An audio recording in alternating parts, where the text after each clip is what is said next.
రాష్ట్రంలో అణగారిన బడుగు బలహీన వర్గాల సంచార జాతుల సంక్షేమం కోసం భారతీయ జనతా పార్టీ కృషి చేస్తుందని రాష్ట్ర బీజేపీ అధ్యక్షుడు పివిఎన్ మాధవ్ అన్నారు. ఏలూరు జిల్లాలోని ఏలూరు నగరంలో ఈ రోజు విస్తృతంగా పర్యటించారు. జిల్లా బీజేపీ కార్యాలయంలో విలేకరుల ముఖాముఖి కార్యక్రమంలో బీజేపీ అధ్యక్షులు పాల్గొన్నారు.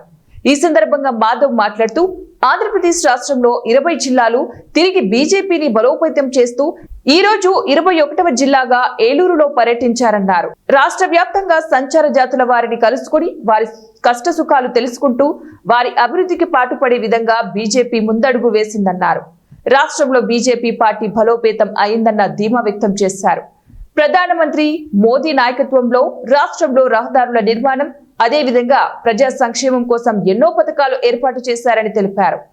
స్టీల్ ప్లాంట్ ప్రైవేటీకరణ విషయంలో కొంతమంది నాయకులు రాజకీయం చేస్తున్నారని ఆరోపించారు.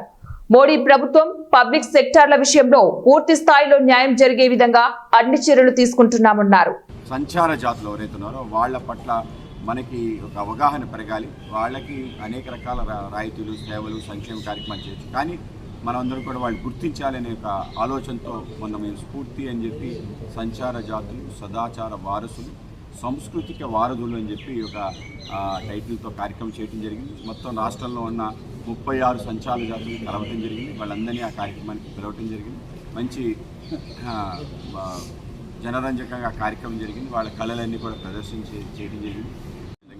వ్యవస్థ నిర్మాణం చేయటం, వాళ్ళకి ఒక బీసీ హాస్టల్స్ ఏర్పాటు చేయటం, ఏవైతే అనేక రకాల ధార్మిక కార్యక్రమాల్లో ముఖ్యంగా బ్రహ్మోత్సవాలు, అలాగే అనేక గుళ్ళ యొక్క వార్షికోత్సవాలు వాళ్ళకి తప్పనిసరిగా భాగస్వామ్యం కల్పించే విధంగా ప్రభుత్వంతో మాట్లాడి ఆ పని చేయడం జరుగుతుంది.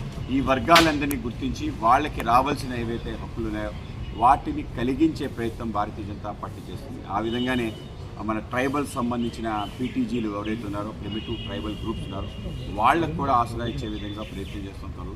అలా అన్ని వర్గాలకు సంబంధించిన ఏ వర్గాలైతే సమాజం మర్చిపోయిందో, ఏ వర్గాలైతే సమాజం గుర్తించలేదు, అటువంటి వాళ్ళందరినీ కూడా గుర్తింపు ఇచ్చే విధంగా ఒక ప్రయత్నం తప్పనిసరిగా చేస్తారు. అలాగే వర్గీకరణ చేయడం జరిగింది. అయితే వర్గీకరణ ఫలితాలు ఎస్సీ సమాజం నిజంగా అనుభవించాలి. ఆ విధంగా ఆ వర్గాలు ఏవైతే ఇప్పటి వరకు రిజర్వేషన్స్ ఫలితాలకి దూరంగా ఉన్నారో వాళ్ళందరికీ కూడా ప్రాధాన్యత ఇచ్చే విధంగా అదొక ప్రయత్నం చేస్తాం. ఆ విధంగా ఈ మన ప్రాంతంలో ఉండే అణగారిన వర్గాలు ఎవరైతే గుర్తింపుకు నోచుకొని జాతులకి ఒక స్థాయి ఇచ్చే విధంగా